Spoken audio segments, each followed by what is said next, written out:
Waouh! Asseyez-vous. Ce matin, nous allons donc continuer sur notre sujet que nous avons entamé depuis dimanche dernier. Vous savez, notre responsabilité, c'est de bâtir l'Église. Bâtir l'Église. Quelqu'un me dit, moi, bâtir l'Église. Plus fort. On a eu une série d'études sur les 10 raisons pour lesquelles on doit aimer l'Église. Ça fait partie de cette série-là. C'est l'un des points. Et aujourd'hui, je vais continuer puisque nous sommes sur le sujet. 7 choses que tout chrétien doit faire pour participer à la croissance de son Église. Est-ce que tu peux dire avec moi 7 choses que tout chrétien doit faire? Tu ne répètes pas bien. 7 choses que tout chrétien doit faire pour participer à la croissance de son Église. Nous allons faire notre première lecture dans Ézéchiel 3, verset 17. Et je vais donc résumer les 3 premiers points que nous avons vus et continuer et on va terminer. Ézéchiel 3, verset 17. Oui. La Bible dit, « Fils de l'homme, je t'établis comme sentinelle sur la maison d'Israël. Tu écouteras la parole qui sortira de ma bouche et tu les avertiras de ma part. Quand je dirai aux méchants, tu mourras, si tu ne l'avertis pas, si tu ne parles pas pour détourner le méchant de sa mauvaise voie et pour lui sauver la vie, ce méchant mourra dans son iniquité. Et je te redemanderai son sang. Et je te redemanderai son sang. J'ai dit ce verset-là, c'est un avertissement sérieux pour l'Église. On va lire maintenant Jean 2, verset 19, et on va s'asseoir. Jean 2, verset 19. Jean 2, verset 19. Oui. « Détruisez ce temple, et en 3 jours, je le relèverai. » Continue. Les Juifs dirent, « Il a fallu 46 ans pour bâtir ce temple, et toi, en 3 jours, tu le relèveras. » Mais il parlait du temple de son corps. Mais il parlait du temple de son corps. Asseyez-vous dans sa présence glorieuse. 7 choses à faire pour participer à la croissance de son Église. Dimanche dernier, j'ai été très clair. La croissance de l'Église n'est pas une mode, c'est un impératif. Parce que si l'Église ne grandit pas, c'est le monde qui grandit. Tout simplement. Voilà la logique. Quand ce n'est pas rempli dedans, c'est rempli dehors. Et à chaque fois que quelqu'un est sauvé, c'est l'enfer qui est pillé au détriment du royaume. Et Jésus est venu pour bâtir son Église. Et dans Jean 2 que nous venons de lire, il prophétise pour dire « Détruisez-moi ce corps. Et en 3 jours, je le rebâtirai parlant du temple de son corps, c'est-à-dire de l'Église. » Et il a été prophétisé donc dans Ésaïe 51, vous qui poursuivez la justice, portez les regards sur le tombeau où vous avez été taillés, parlant de l'Église. Donc l'Église est la propriété du Seigneur. L'Église est le corps de Christ dont il est la tête. Donc quand Jésus décide de bâtir l'Église, il fait quelque chose de mystérieux que même les anges n'ont jamais pu comprendre. C'est-à-dire s'unir à sa création de façon éternelle. Parce que c'est un risque de faire de l'Église son corps. Je vous l'ai déjà dit. Parce que, vous voyez, aujourd'hui, par le mystère de l'identité, on ne peut plus me départir de mon corps. Lorsque un policier m'arrête, il prend ma carte nationale d'identité, il regarde ma tête, il regarde mon visage. Quand mon visage correspond à ce qui est sur le papier, alors il ne vérifie ni mon pied, ni mes doigts, ni autre chose. Il me dit, tu peux entrer, c'est conforme. Pourquoi?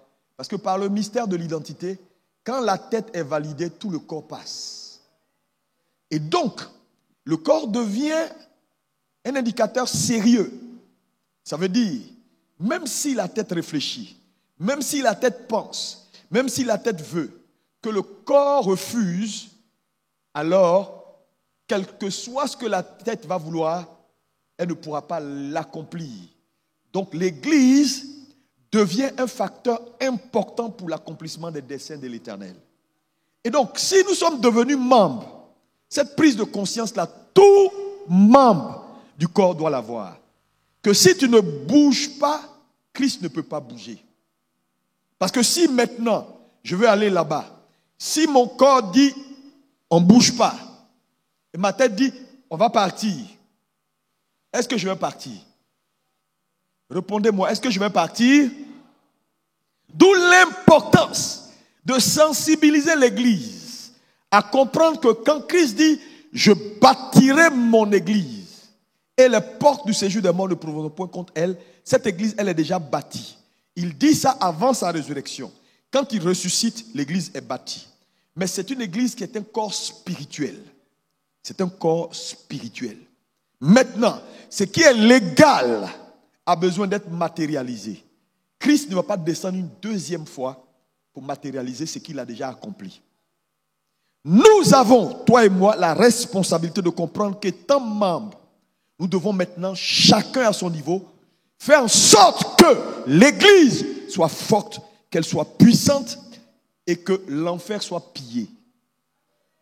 Oh, ton amen est suspect. Parce que quand l'Église ne grandit pas, c'est le monde qui grandit. Malheureusement, aujourd'hui dans l'Église, il y a des collabos. Les collabos, ce sont ceux qui ont accepté le salut, mais qui n'ont pas compris qu'au salut que Dieu t'a accordé, il y a un devoir. Et le devoir, c'est ta responsabilité de faire en sorte que tu ne sois pas seul. Parce qu'à chaque fois que tu refuses de participer à la croissance de l'Église, tu fais ce qu'on appelle, tu collabores avec le diable pour maintenir et donner force à son royaume. Donc je vous dis, tu peux être assis dans l'Église et être ennemi de Jésus. Oui? Oui? Dis à ton voisin, j'espère que tu n'es pas un collabo. Tu n'es pas un agent infiltré. Un agent infiltré au milieu de nous. Parce qu'il y a beaucoup de gens qui ne savent pas qu'ils sont en train de faire du mal au Seigneur. Il dit, fils de l'homme, je t'établis comme sentinelle pour que tu avertisses. Parce que tu as l'Esprit de Dieu pour voir ce que les autres ne voient pas. Mais il dit, si tu ne le fais pas, que l'épée frappe, le péché va mourir parce que c'est son choix. Mais toi qui étais éclairé et qui a vu le pécheur mourir, tu vas payer cash. C'est comme ça, beaucoup de gens vont perdre leur récompense. Beaucoup vont pleurer. Je comprends de plus en plus le verset qui dit « Et Jésus et Christ essuiera toute larme de leurs yeux ». Je vous dis, au ciel, les gens vont pleurer. Beaucoup de chrétiens vont pleurer. Ce n'est pas seulement en enfer qu'on va pleurer. Il y a des gens qui vont gagner le ciel et pleurer. Vous savez, c'est plus dramatique de gagner le ciel et pleurer. Tu penses que c'est seulement en enfer. En enfer, au moins, tu as vécu ta vie. Tu sais que tu t'en vas, voilà, tu as fait tes bêtises, tu vas en enfer. Mais gagner le ciel, c'est un peu comme, vous voyez, souvent, il y avait des jeux que les gens faisaient avant. Et puis, on met 20 millions, 10 millions, 500 francs. Et puis, on dit, tourne. Tu es vainqueur, hein. Maintenant, tu tournes, tu as 500 francs. Ça te fait mal. Dans tous les cas, tu gagnes, non? Mais ça te fait mal parce que tu aurais pu avoir les 20 millions. C'est comme ça, beaucoup de gens vont pleurer au dernier jour. J'ai manqué de sagesse, papa. Oh Seigneur, pitié de moi. Oh Seigneur. Et le Seigneur va leur dire, tu es cette entrée, mais ta place c'est là-bas. Frère, on n'aura pas le même statut dans le ciel. Lazare et Abraham, dans la parabole que Jésus nous a donnée, ce n'est même pas une parabole, c'est une histoire vraie. Quand le riche a levé le regard, il ne s'est pas adressé à Lazare, il s'est adressé à Abraham. Ça veut dire qu'il y a des gens qui n'auront même pas de voix au ciel. C'est quelqu'un qui va parler pour toi. Tellement tu seras quelque part dans un petit coin. Comprends ce matin. Je suis venu vous interpeller. Vous savez, quand Dieu a commencé à me parler, j'ai dit, mais donc l'affaire là est sérieuse. Donc ce n'est pas seulement les évangélistes qui doivent aller chercher les âmes. Il dit, quand je parle ici, là, je n'ai pas nommé quelqu'un. Tout le monde. Si tu es membre du corps, tu dois participer à son bien-être et à sa croissance. Au début, je disais, bon, est-ce que tout le monde doit avoir grande église? Est-ce que, bon, grande église, bon, si Dieu... Non, mais c'est un impératif. Parce que, regardez, allez dehors, vous allez voir, les gens se promènent en train de jouer maracana, qui se baladent, ils font n'importe quoi. Dimanche matin. Allez au Ghana, dimanche, les églises sont remplies. Remplies. J'ai dit remplies, les gens sont assis dehors. Même allez à Kinshasa. Ils sont dehors. C'est-à-dire, il n'y a même pas d'espace. Ils s'assoient juste pour écouter le son. Le son. Ils ne voient ni le prédicateur. Mais tous les dimanches. C'est-à-dire, si tu ne viens pas à 6 heures, le culte commence à 7 heures. Si tu ne viens pas à 6 heures, il n'y a pas place. Mais ici, les gens viennent 8 heures, 8h30. Pasteur, ancien, diacre, tout le monde, 8 heures, 8h30. Que Dieu nous délivre. Tu sais, je parle tout le temps. Mais si tu ne t'assois pas pour réfléchir et prendre des résolutions, hey, il va arriver un moment donné, Dieu ne va plus te parler sur ce sujet. Et il va te classer. Tu sais, chaque privilège est bénéfique dans une saison. Moi, je peux venir à 8 heures. Parce que j'ai fait 5 heures du matin, 3 heures du matin, tout ça j'ai fait déjà. Et pour ma position, je peux venir quand je veux. Parce que quand je me lève tôt pour prier pour vous, là, vous dormez. Mais toi, tu n'as pas encore ce privilège-là de venir quand tu veux à l'église. Un jour viendra. Mais pour le moment, tu dois être celui qui ouvre la porte de l'église. Maintenant, si tu cherches un privilège de venir quand tu veux, à quelle heure? Dans une saison où tu dois maintenant faire les fondements, bâtir les fondements. Quand viendra la saison où tu dois maintenant, voilà, tu ne peux plus jouir de ta bénédiction parce qu'une bénédiction hors saison va te priver de la bénédiction dans ta saison.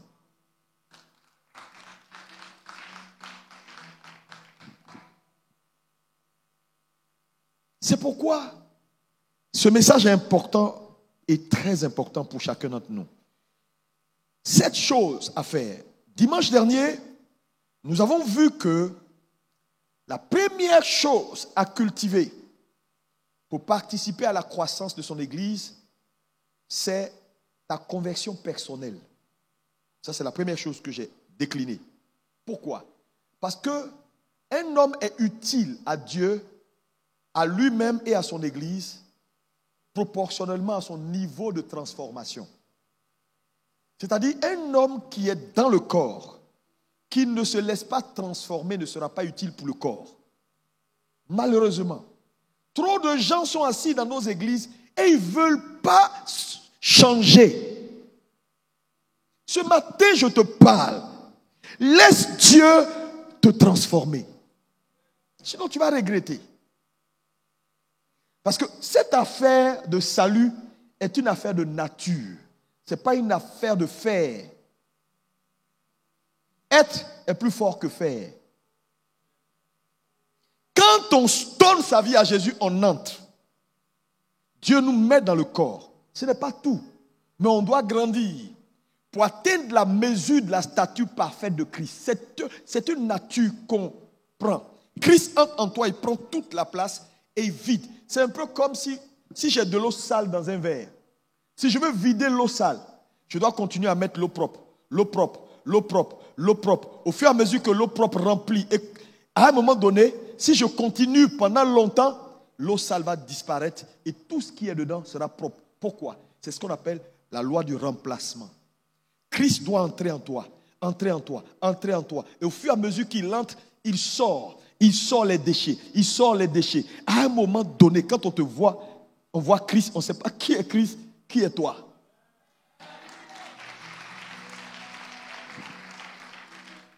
Je vous en supplie par les compassions de Christ. C'était le premier sujet. Parce que là où il n'y a pas de transformation, l'engagement va manquer. C'est pourquoi beaucoup de gens ont du mal à s'engager sur le champ de l'évangélisation, sur le champ de la mission, sur le travail. Ils ont du mal. Ils viennent à l'église. Ils aiment le Seigneur, mais ils n'ont aucun zèle pour les choses de Dieu. Pas de zèle. Et naturellement, là où il n'y a pas de zèle, l'église est affaiblie.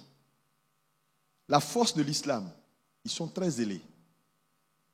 Parce qu'on leur a toujours dit, l'islam est une région de conquête. Partout où vous allez, asseyez-vous et dans les mois à venir, prenez l'espace. Donc, ils vont par stratégie. Ils font la conquête. La conquête, c'est pourquoi des pays comme le Maroc, la Tunisie, qui étaient des pays chrétiens, sont devenus aujourd'hui des pays islamiques. Des églises sont devenues des mosquées ou des commissariats. Pourquoi? Parce que quand elle entre, elle fait la conquête, elle s'étend, elle étouffe et elle prend toute la place. Si l'église ne prend garde, parce qu'une prophétie, Jésus l'a dit, mais pour qu'elle s'accomplisse, il faut que l'église soit éveillée.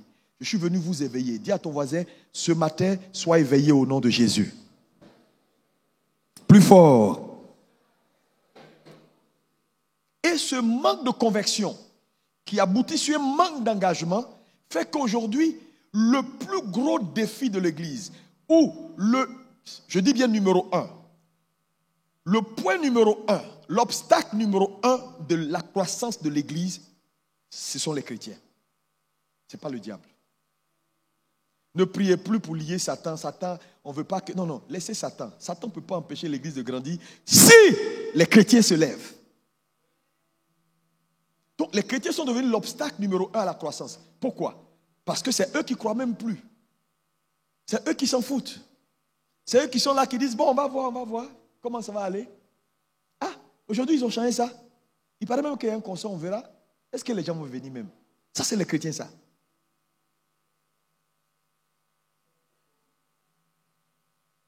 Deuxième chose que nous avons vue dimanche dernier, que tu dois cultiver. Donc, numéro 1, tu dois travailler sur toi-même pour être converti. Parce que plus converti tu es, plus utile tu deviens. 2. Est-ce que quelqu'un peut me dire Amen? Deuxième chose.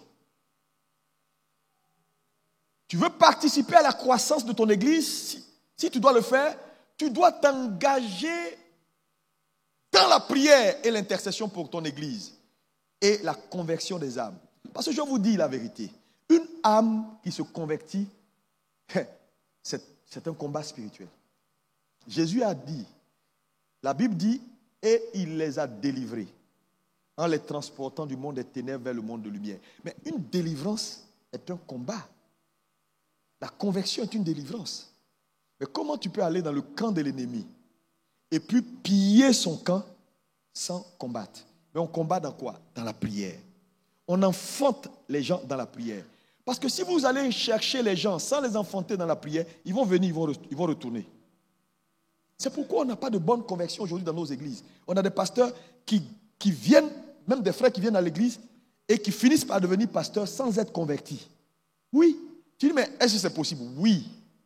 Parce que tu peux arriver à un moment donné. Vous savez, la nature humaine, elle s'adapte. Elle peut s'adapter à un environnement pour dire, ah, j'aime l'environnement. Elle peut aimer les chants. Elle peut comprendre les chants. Elle peut venir s'asseoir avec nous. À un moment donné, tu as l'impression que la personne est convertie. Tu vas lui donner diacre. Après, ancien. Après, pasteur.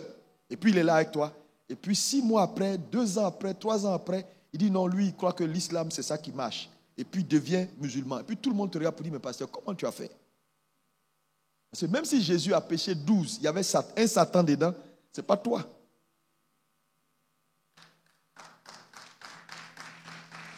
Donc, il faut checker la conversion des gens. Hein? Le gars, il est assis là, il pêche. C'est-à-dire, il pêche comme le diable. Est-ce qu'il est converti?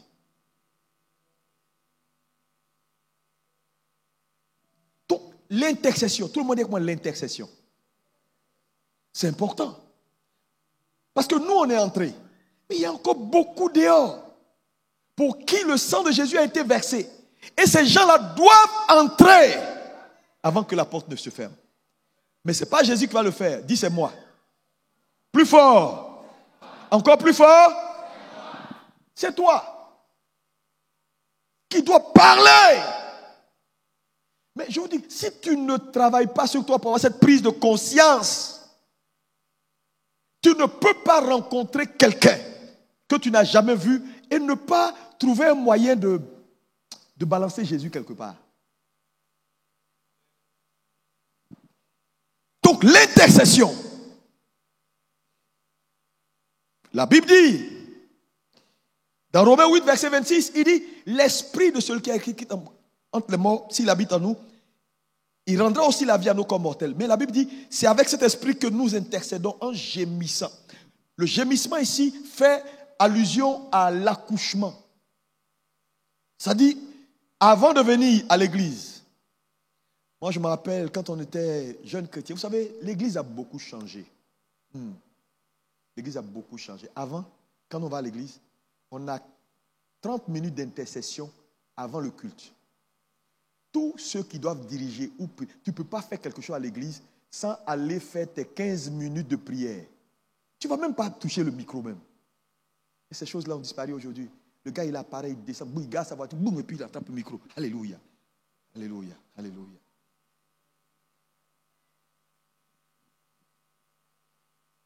Avant, on appelle tout le monde, on appelle les esprits, on dit que tous ceux qui doivent être là ce matin, parce que Dieu se choisit ses auditeurs. Il y a des gens qui devaient être là ce matin, c'est parce que tu n'as pas prié pour eux. Si tu avais prié hier nuit, Dieu allait réveiller leur esprit comme il a réveillé l'esprit de Cyrus pour dire, lève-toi, va là-bas à l'église là-bas. Mais moi, les témoins, j'en ai tellement. Le gars dit, je passais comme ça, puis quelque chose m'a dit, non, rentre là et va là-bas. Et quand il est venu, il dit, c'était exactement ce que Dieu devait me dire. Frère, personne ne prie parce qu'il pense que ce travail, c'est pour le pasteur. Je dis, chacun va prendre sa part de jugement. C'est là. Croyez que c'est le pasteur. Ce n'est pas le pasteur seul, ce n'est pas une affaire de pasteur. Hein? Tu vis avec des hommes. Tu vis avec des parents. Que fais-tu dans la prière? Parce qu'une âme s'enfante. Dis avec moi, une âme s'enfante. Plus fort. Tout chrétien dans une église doit prier pour son église.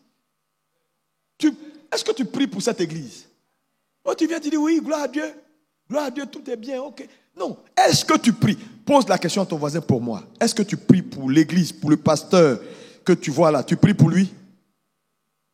Il dit, moi, je n'ai même pas fini de prier pour moi. Ok. La semence appartient à ceux qui s'aiment. Il ne faut jamais oublier ça. Arrête de te concentrer sur toi-même. Il faut connaître Dieu, tout simplement, comment il opère. Priez pour l'église. Dieu cherche des intercesseurs en cette fin des temps. Des gens qui vont se mettre à la brèche pour prier.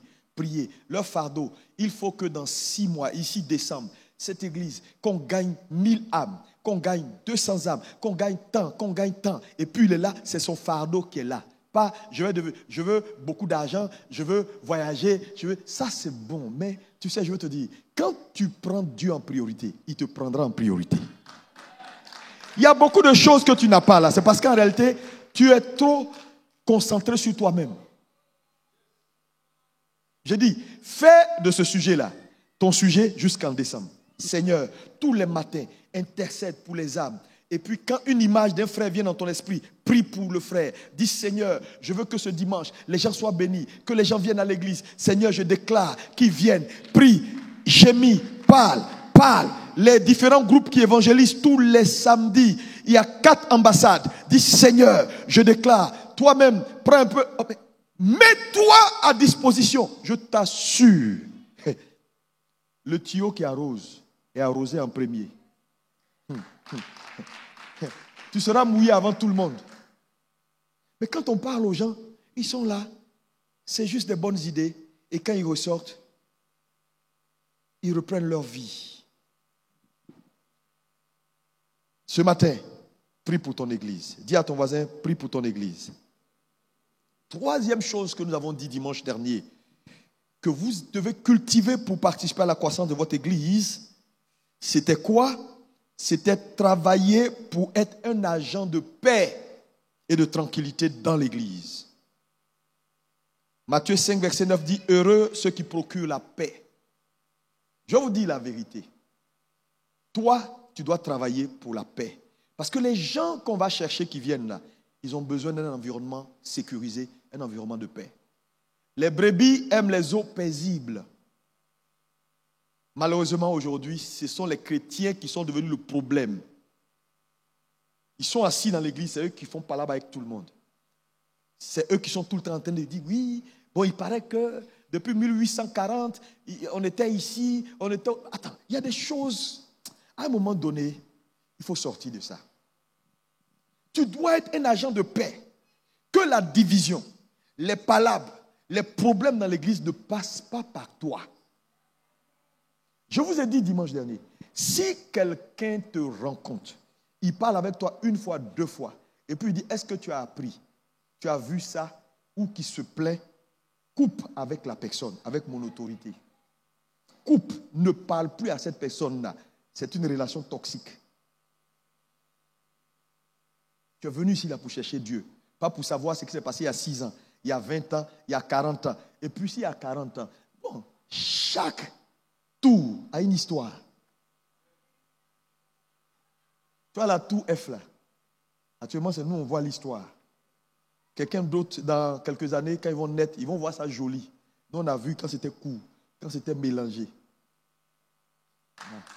C'est comme ça la vie. Il y a des gens qui n'ont pas besoin de voir ton mélangé là. Si toi tu as vu, garde ça, avale ça pour toi. Sois un agent de paix autour de toi. Quelqu'un te provoque, te parle mal, laisse-le.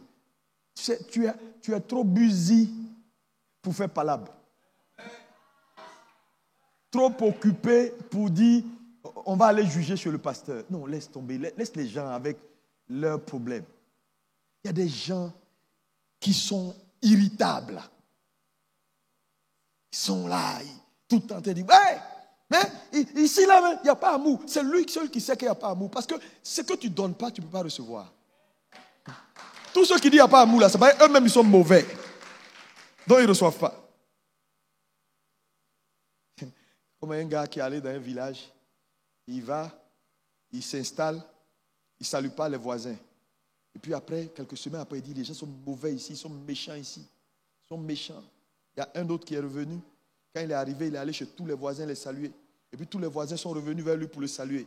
Il dit, ouais, tu vois, les gens sont méchants. Ils ne sont pas méchants. Ils récoltent ce qu'il a semé. Chaque fois le culte finit, ce sont tes 3 gars que tu connais là, tes 2 gens que tu connais. Crée un environnement de paix. Quand les gens viennent dans une communauté, ils observent.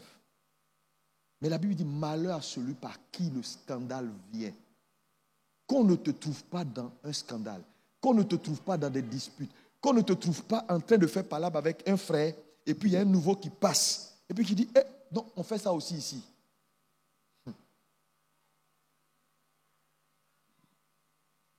Soyez bon, soyez amour, qu'on entend parler de vous. Je dis, il y a des frères ici, là, je bénis toujours Dieu pour eux, je prie pour eux, parce que quand tu penses à eux, tu penses à la paix. Tu penses au calme. Quand ils viennent avec beaucoup de sagesse, quand ils veulent te parler, tu ne les verras dans rien que dans tout ce qui fait avancer l'œuvre. Tu es dans le groupe musical, on t'a programmé, on ne t'a pas programmé, laisse tomber. Procure la paix. Envoie du bissap à tout le monde. Peut-être que c'est ton travail là, ça. Toi, tu es là pour envoyer bissap aux gens, puis accompagner. Ce n'est pas tout le monde qui doit être devant. Dans la vie, je te dis, quand tu trouves ta place, tu es épanoui. Dis à ton frère, sois un agent de paix. Là où les eaux sont troublées, les brebis ne vont pas là-bas. Parce que tu peux cultiver de l'herbe verte. Mais si les eaux sont troublées, malgré les herbes vertes, les brebis n'iront pas. Ce n'est pas la parole qui manque. Ce n'est pas la grâce qui manque. Ce n'est pas la force qui manque. Mais les gens qui sont assis, est-ce qu'ils sont des agents de paix? Est-ce qu'ils travaillent pour que leur environnement soit paisible? Est-ce qu'ils facilitent l'intégration de ceux qui viennent? Ou eux-mêmes, ils sont assis, mais ils chassent les gens par leur comportement? Ce matin, nous allons continuer avec 4e chose à cultiver. Numéro 4. Quatrième chose à cultiver pour participer à la croissance de son église, tu dois parler de Jésus tous les jours de ta vie, tous les jours, toutes les occasions que Dieu te donne, parle de lui. Lis-moi Jean 20, verset 21. Jean 20, verset 21 dit, « Comme le Père m'a envoyé. » Jésus leur dit de nouveau, « La paix soit avec vous. Comme le Père m'a envoyé, moi aussi, je fais quoi? Je vous envoie. » Est-ce qu'on peut répéter? Moi aussi, je vous envoie. Hey, c'est fort, hein? Il dit comme le Père. Est-ce qu'il a dit ici, j'envoie les prophètes, j'envoie les pasteurs, j'envoie les évangélistes? Il dit comme le Père m'a envoyé, vous qui êtes désormais membres de mon cœur, moi aussi je vous envoie. Tape ton voisin, dit tu es un envoyé. Plus fort, dis-lui ça encore pour qu'il comprenne. Tu es un envoyé. Témoin de Jésus. 2 Timothée 4, verset 4. Oui. 2 Timothée 4, verset 4. Je vais commencer à partir du verset 3. Oui. Car il viendra un temps où les hommes ne supporteront pas la saine doctrine, mais ayant la démangeaison d'entendre des choses agréables, oui. Ils se donneront une foule de docteurs selon leurs propres désirs, oui. Détourneront l'oreille de la vérité et se tourneront vers les fables. Oui. Mais toi, sois sobre en toutes choses, supporte les souffrances. Oui. Fais l'œuvre d'un évangéliste. Remplis bien ton ministère. Fais l'œuvre d'un évangéliste. Remplis bien ton ministère. Il ne s'est pas adressé à quelqu'un. Il dit ça va être compliqué dans le monde. Mais sois calme. Supporte et fais l'œuvre d'un évangéliste. Lève la main droite, dis Père éternel, aide-moi dans cette saison à faire l'œuvre d'un évangéliste. Plus fort, à faire l'œuvre d'un évangéliste.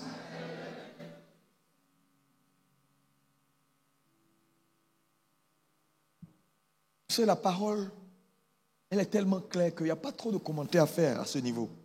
Lis-moi 1 Corinthiens 9, verset 22. 1 Corinthiens 9, verset 22, oui. J'ai été faible avec les faibles. Oui. Afin de gagner les faibles. Il dit, j'ai été faible avec les faibles afin de gagner les faibles, oui. Je me suis fait tout à tous, afin d'en sauver de toute manière quelques-uns. Ici, ce texte nous ramène à quoi? Dans l'œuvre d'un évangéliste, il te faut être un stratège. Ta capacité d'adaptation dans ton environnement. Parce que tu n'es pas tout le monde. Tu es policier, tu dois te reproduire selon ton espèce. Tu es ouvrier, tu dois te reproduire selon ton espèce. Parce que c'est ça, ton vis-à-vis. Ceux qui sont avec toi, ceux qu'on peut appeler tes voisins, ton prochain, c'est celui qui est avec toi, qui travaille avec toi dans la banque. Ta capacité à observer et à évangéliser avec stratégie. On peut évangéliser sans être dans les rues avec mégaphone.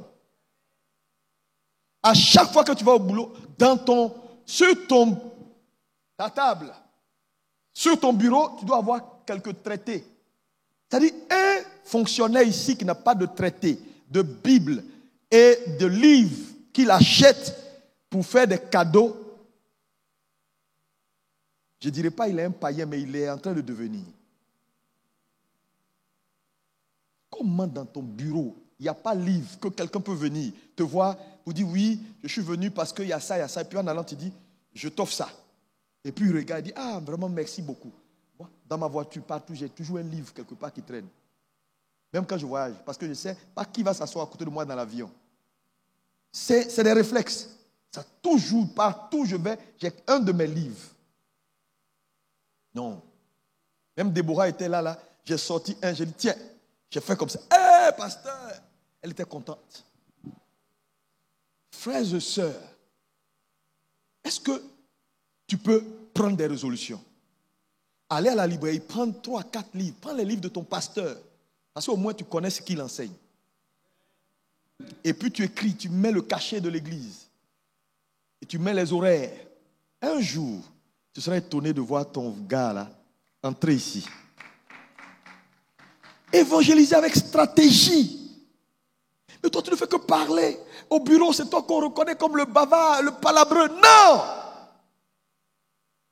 Parle de Jésus. Dis à ton voisin, parle de Jésus. Le vrai problème, c'est que beaucoup de gens sont assis, mais ils n'aiment pas Jésus. Quand on aime quelqu'un, on parle de lui, on fait ce qu'il aime, ce qui touche son cœur. On fait ça.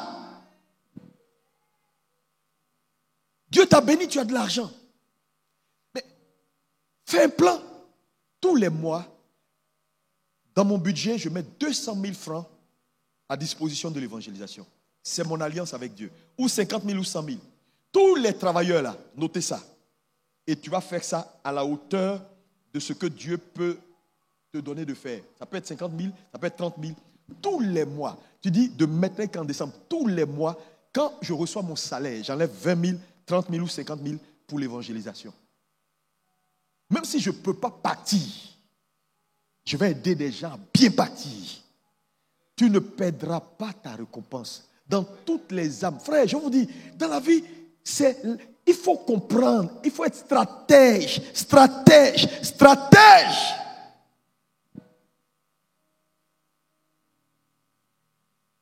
Quand Williams disait que son fils Doug Mills, là, il dit, les gens lui ont dit, va faire croire. Il dit, non, moi je fais croire. Mon fils le fait bien. Donc je le soutiens, je prie pour lui. Je lui donne l'argent pour bien faire. Il dit, toutes les âmes que Doug Mills gagne dans le monde entier, là, j'ai ma part dedans. Quelle sagesse.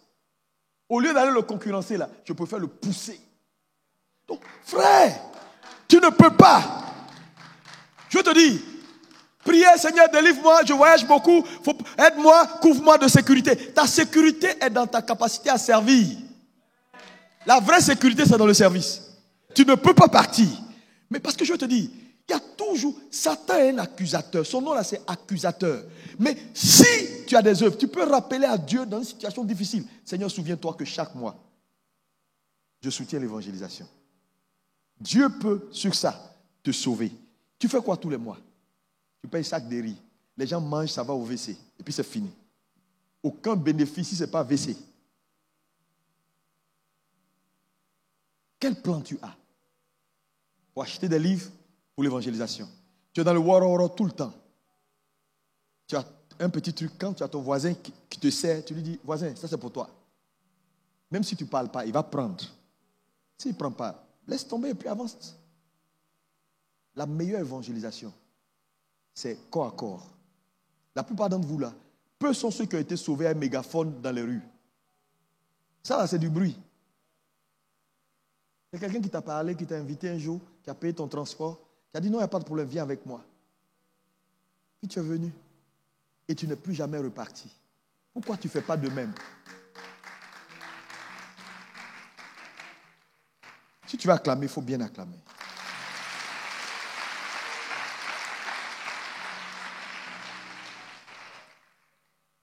Parce que quand tu as prié pour enfanter les âmes, il faut aller les chercher.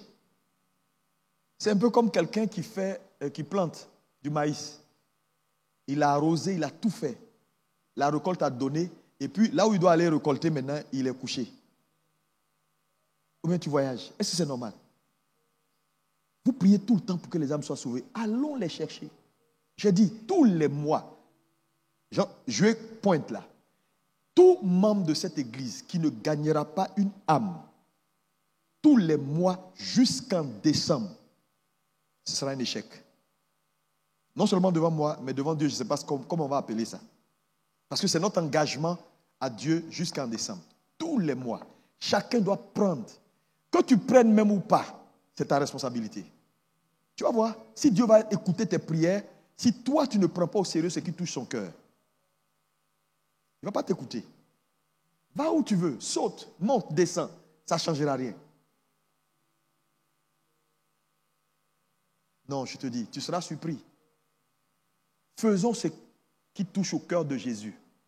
Il est mort pour que les âmes soient sauvées. Quelqu'un me dit Amen. Acte 2, verset 42. Bon, c'est long, on ne va pas lire, laisse tomber. Allons au 5e élément. Cinquième chose à faire. Est-ce que tu es béni? Cinquième chose à faire pour participer à la croissance de son église. Je l'ai dit un tout petit peu. Finance l'œuvre. Finance l'œuvre de l'évangélisation. Honore l'Éternel avec tes biens. Proverbe 3, verset 9. Tu sais, je vais te dire. Il n'y a pas, le salut est gratuit, mais l'évangélisation coûte très cher. Quelqu'un me dit avec moi, l'évangélisation coûte très cher. Ah oui, ah oui, ah oui, ah oui, ah oui. Ce monde-là, si on n'a pas l'argent, on ne pourra pas la gagner. Ce n'est pas la théorie. Tu vas faire descendre du feu du ciel. Il y a des magiciens qui font ça. Tu vas dire oui, il y a 2 frères là-bas. Je vois ça, je vois ça. Il y a des sorciers qui font ça. Au Sénégal. Il faut aller voir les marabouts, comment ils sont puissants. Ils peuvent te dire tout ce que tu as mangé hier jusqu'à avant-hier, même ta grand-mère qui est morte, là où elle était enterrée, le numéro qui est sur son truc, ils vont te dire. La divination. Qu'est-ce que tu vas faire qui va influencer Satan aujourd'hui? Il nous faut des ressources. Et j'ai l'habitude de dire que l'argent, ce sont les pieds de l'onction. Tu as l'onction, tu n'as pas l'argent. Ton onction va rester dans ta poche et dans ton village. C'est pourquoi, si Dieu te bénit, mets ton argent à disposition pour qu'on évangélise. On a 4 ambassades qui sont engagées tous les week-ends. Je dis, si tu es travailleur dans cette église, tu finis le culte, viens t'inscrire auprès du pasteur résident pour dire tous les mois, je vais donner 10 000, 20 000, 50 000 francs pour l'évangélisation. C'est mon engagement, moi et ma maison, jusqu'en décembre. Je dis, si tu aimes Dieu, il ne faut pas sortir de cette église sans aller le voir pour prendre un engagement sur ton salaire. Tu vas voir ce que Dieu va faire. Je te parle en tant que ton prophète. Arrête! C'est pourquoi les gens sont pauvres. Allez voir les musulmans. J'ai dit, les mosquées, la plupart des mosquées que vous voyez là, c'est des individus qui construisent ça.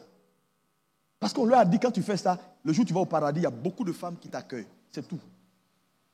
Regardez promesses comme ça et puis ce qu'ils font. Vous avez des meilleures promesses. Et vous êtes assis. 10 000 c'est quoi? 20 000 c'est quoi? 50 000 c'est quoi? Souvent on gaspille ça dans rien du tout. Je dis bien rien. Est-ce qu'on peut dire avec moi rien? Mais oui! Cheveux, des histoires, on paye ça, on ne porte jamais. On paye ça, ça est là jusqu'à demain matin, dit bon tiens, allez. Frère! Il y en a qui font des business qui perdent des millions.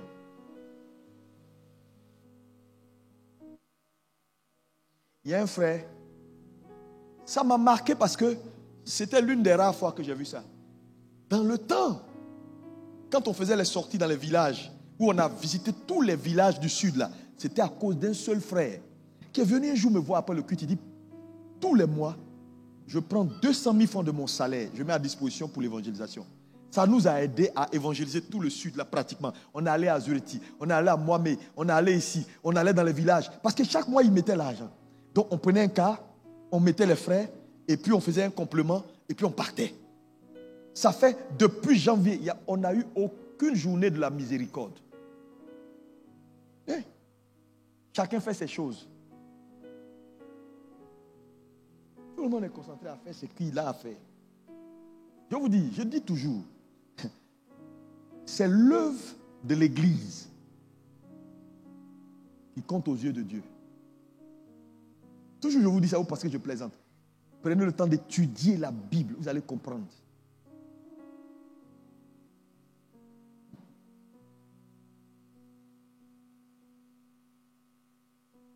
Finance l'œuvre.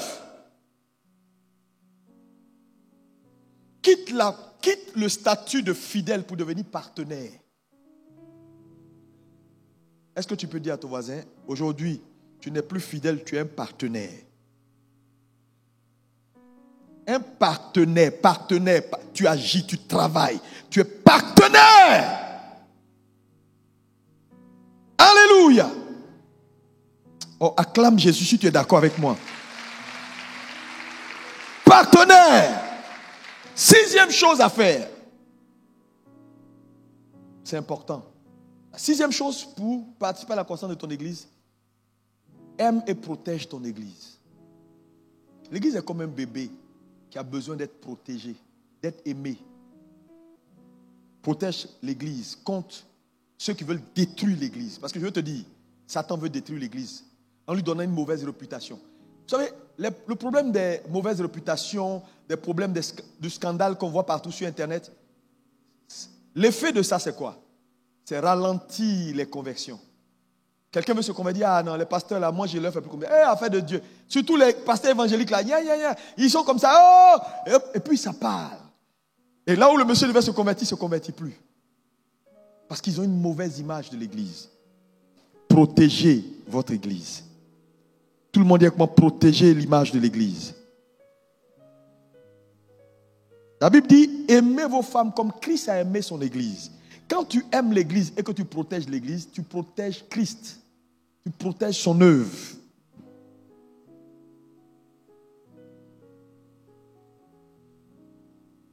L'église n'est pas parfaite. Si je vous dis l'église est parfaite, quand je dis elle n'est pas parfaite, elle est parfaite dans son essence.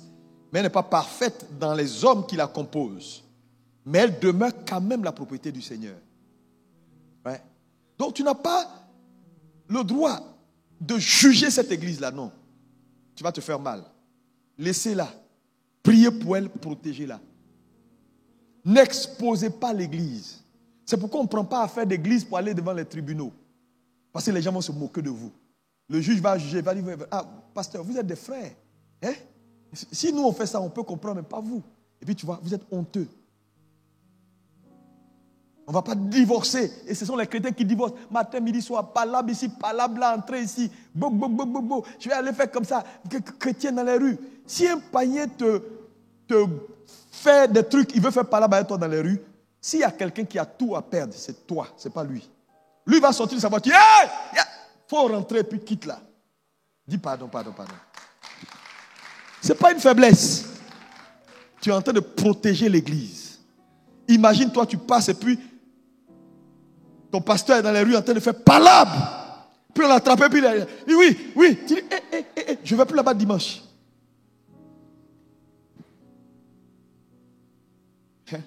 Tu vas pas venir, tu as dit non, ça là. Mais tu sais, Satan est prêt à venir te saisir et t'attraper. Souvent même, une histoire qui n'a même pas de tête et de queue. Le monsieur là, il lève la voix, tu es étonné. Tu dis, c'est là, le Saint-Esprit te rappelle qu'il veut t'entraîner sur un terrain. Il ne faut pas aller là-bas. Toi, tu as quelque chose à protéger. Tu as tout à perdre. Tu as un témoignage. Tu as l'église. Que tu protèges. Calme-toi, laisse-les.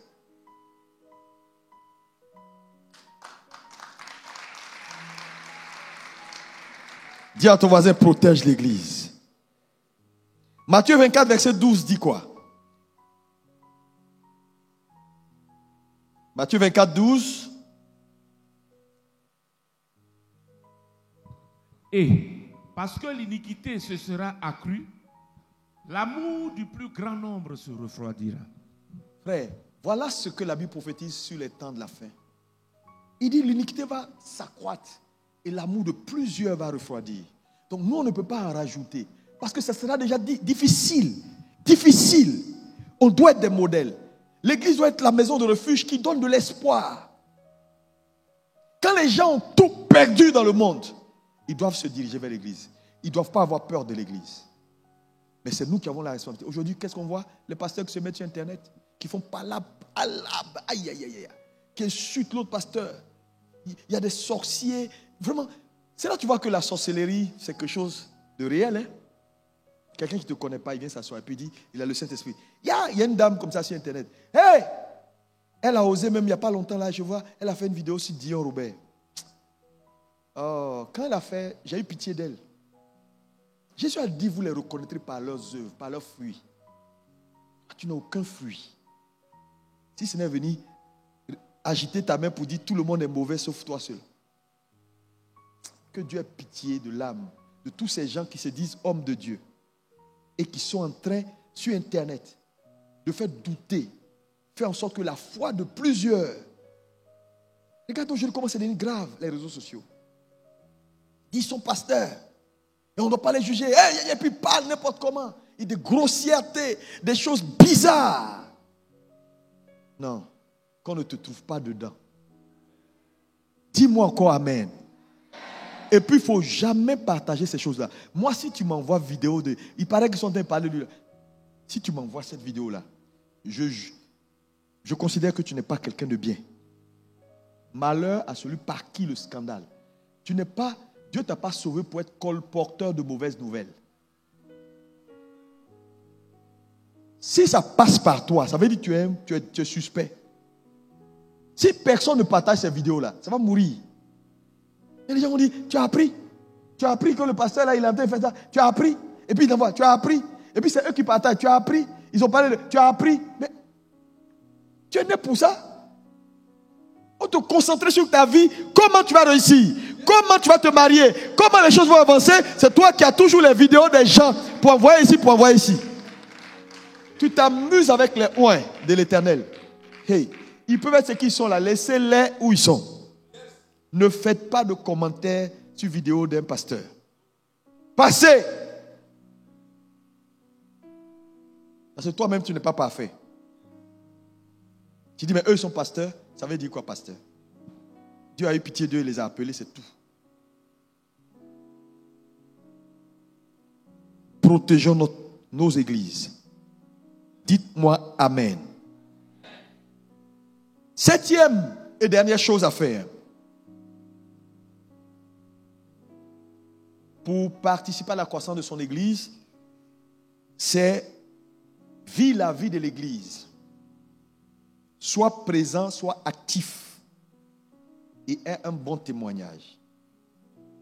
Parce que, je veux te dire, une église, la force d'une église, c'est la force de ses membres.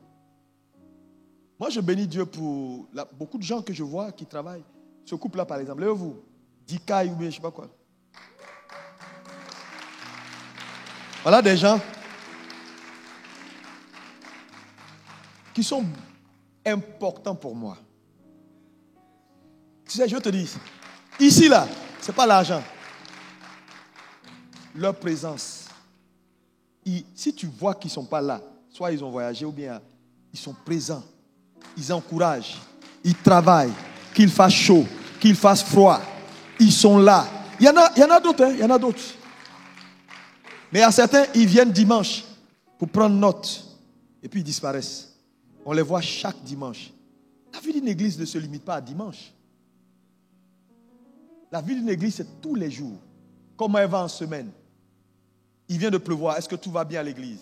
Il vient de faire ça. Une église, c'est une institution qui a une vie. C'est un organisme avant d'être une organisation. Parce que c'est un corps. Toi, tu fais ton corps là, tu l'entretiens une seule fois par semaine. Merci. Que Dieu vous bénisse. Leurs enfants sont impliqués dans l'église. Il y a des gens ici, leurs enfants font rien. C'est eux-mêmes qui les encouragent. Ils viennent à l'église sans eux. On dit, ados, 0. Nos enfants ne peuvent pas dans les affaires des ados. Et puis ils les prennent, les mettent derrière. Tu es en train de tirer une balle dans ton propre pied. Tu penses que tes enfants qui sont là, tu les connais? Il ne faut pas les intégrer dans les affaires des ados pour que d'autres gens qui peuvent leur dire ce que toi tu ne peux pas leur dire puissent les aider dans la vie. Tu vas payer cash. Demandez au pasteur Seri, il va vous dire le problème que les ados là ont.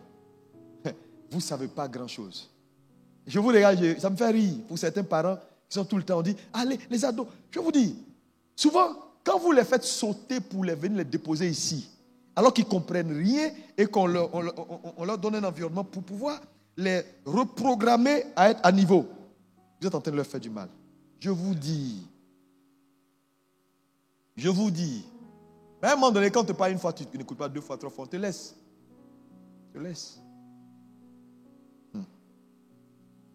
Quand ils vont devenir démons dans tes propres mains, tu vas chercher des gens pour les délivrer.